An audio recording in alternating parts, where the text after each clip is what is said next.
So I'm Naomi Grabel. I am fortunate to be the Director of Marketing and Creative Services at Carnegie Hall in New York City, and I've been in that role for just under 5 years, but I have about a 25-year career in arts marketing around the United States and a little bit around the world. I was head of marketing and fundraising at Sydney Opera House in Australia and have worked at regional theaters in America as well as the Kimmel Center for the Performing Arts in Philadelphia. So I have a career in arts marketing, which is very much about connecting artists to audiences, and I value that.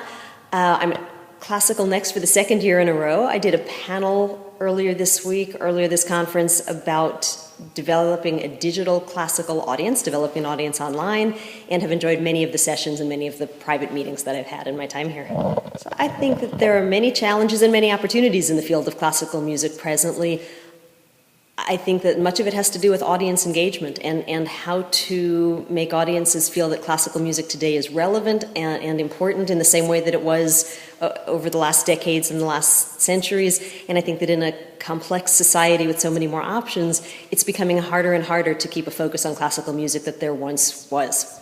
My personal vision of what's next is very much about artists figuring out how to engage audiences in a new way. And I don't know exactly what that looks like. I think there's very much a place for a traditional concert hall, which is one kind of classical music experience, and I think there's a place for a different venue experience. And I think that time will tell. I don't know that I have a prescriptive answer to the challenge, but I think that it's very much about artists and audiences connecting in a personal and meaningful way.